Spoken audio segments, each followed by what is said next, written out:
In a world where the pain of a breakup can feel overwhelmingly crushing, there's a neuroscientist, Andrew Huberman, who knows the secrets to healing a broken heart. Together, we'll uncover the science behind these post-breakup missteps and discover how understanding our minds can guide us toward recovery and resilience.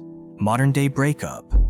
I'm going on and on just to color this with example, but when there's a breakup, it's exceedingly hard, especially if the person is young. You know, if you look at suicides after breakups, those are far more common in younger people than they are in older people. Why? Because the relationship represents the whole future. They have no concept that they know there are other people, but it sort of feels like the whole world is shutting down. People can check up on people, they can hear from people. In the old days, like when I was growing up, you just like took the phone off the hook or you diverted your attention.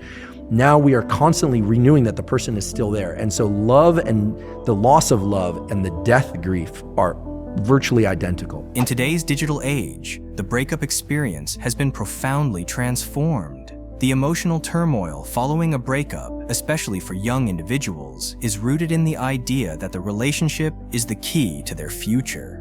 While there may be other potential partners, the immediate aftermath can make it seem like the world collapses. In the past, coping with a breakup often involved physical and emotional distance. Disconnecting the phone line or finding ways to divert one's attention allowed individuals to heal gradually. However, the rise of social media has disrupted this process. The rise of social media has largely complicated the healing process. Your ex may still be in your life after the breakup if you are constantly stalking their updates, interactions, and images. It becomes more difficult for the brain to grasp the reality of the breakup due to this ongoing digital connection, which blurs the difference between affection and grief. To deeply heal ourselves from the complexity of modern-day breakups, we must understand the effects of social media on our mental health and how it affects the grieving process. Coping mechanisms. Again, I'm lifting from Paul Conti's words, so these aren't mine, but people use a number of strategies. They use distraction. They use states like, they sublimate to things like anger and avoidance of various kinds in order to not feel the traumatic feelings or not feel the breakup. People will, try and self-soothe with alcohol or try and self-soothe with multiple new partners. This map of space, time, and closeness needs to be fractured. And the only way to do that is for the brain to have to confront the reality. The aftermath of a breakup often sends individuals spiraling into a sea of emotions, desperately seeking ways to cope with the overwhelming pain. It's common for people to resort to distraction, immersing themselves in work or hobbies to divert their minds from the heartache. Yet, this distraction temporarily masks the anguish, allowing the wounds to fester beneath the surface. Anger can become a shield, a defense mechanism against the vulnerability of heartbreak.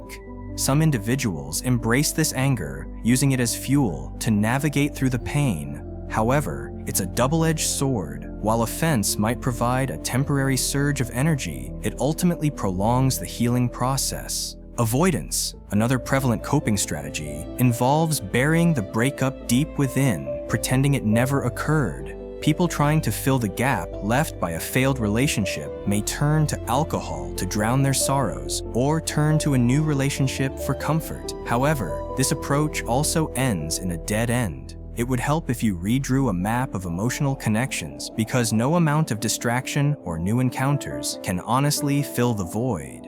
While seemingly protective, these coping mechanisms often amplify the agony of a breakup. They hinder the natural healing process, preventing individuals from confronting their pain and moving forward. To get stronger after a breakup, it's essential to acknowledge these unhealthy coping strategies and find healthier, constructive ways to navigate the stormy seas of heartbreak. Gender differences in coping. Research suggests that while breakups can be equally challenging for men and women, their responses and recovery processes can differ significantly. But, according to Andrew Huberman, women tend to be more negatively affected by breakups, reporting high levels of physical and emotional pain. But while breakups hit women the hardest, they tend to recover more fully. Men, on the other hand, rarely fully recover. This gender discrepancy in recovery after breakups might leave you wondering why such differences exist. One explanation might be societal norms and how people learn to communicate and deal with emotions. Boys are frequently trained from a young age to repress their feelings, develop a stoic appearance, and avoid vulnerability. Girls, on the other hand, might get more emotional support and frequently have open communication channels open to them.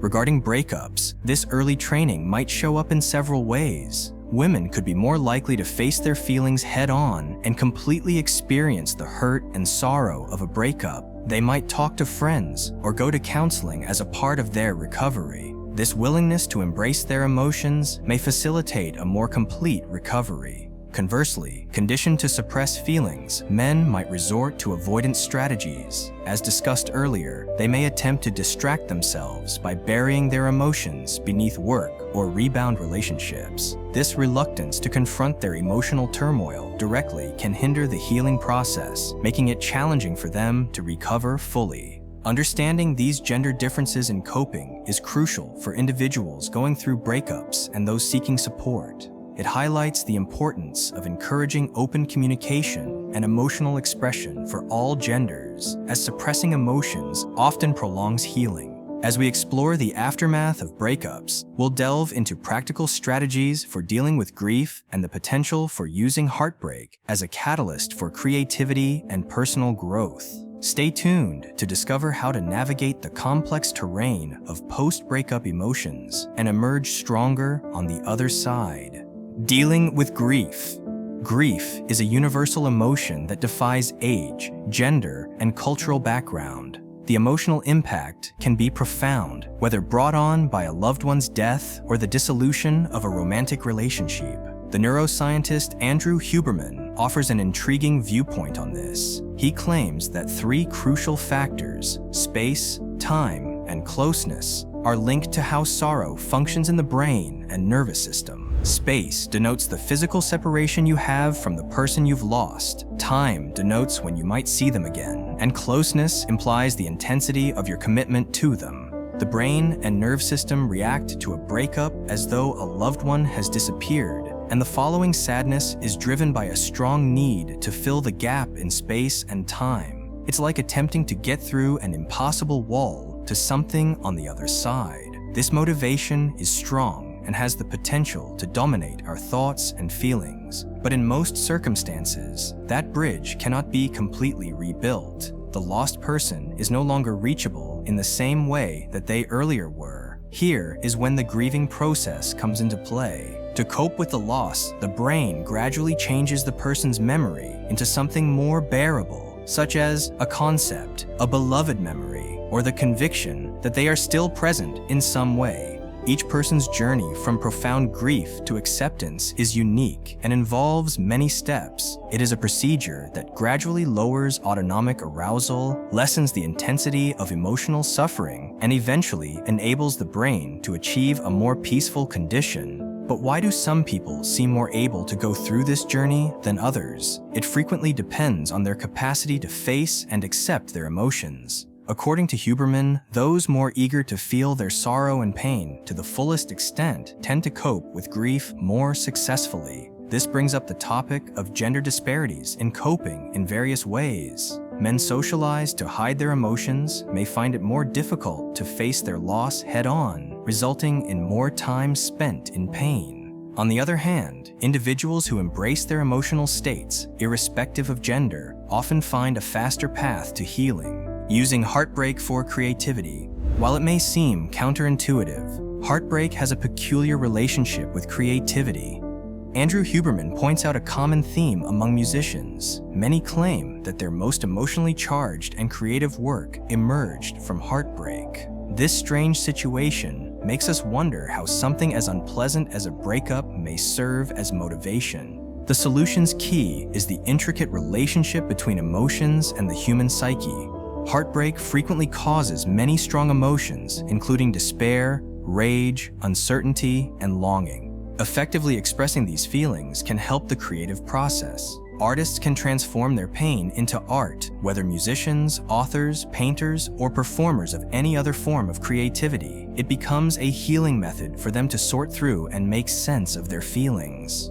The creative act allows them to externalize their inner turmoil and transform it into something tangible and beautiful. However, this is not just applicable to artists in the arts. Everyone may utilize heartbreak as an opportunity for development personally and creatively. It needn't produce a masterpiece. It might be as easy as keeping a journal, writing music, or taking up a new leisure activity. These creative pursuits act as a vent for the emotions after a breakup. Furthermore, the act of creating itself can be therapeutic. It gives one a sense of achievement, raises one's self-esteem, and aids in regaining control over one's life. People might focus on positive and helpful activities rather than stressing over the loss. Heartbreak can be a double-edged sword, a source of profound pain and an unexpected wellspring of creativity. Understanding this duality allows individuals to navigate the healing process more effectively, using their emotional turmoil as a stepping stone to personal growth and artistic expression.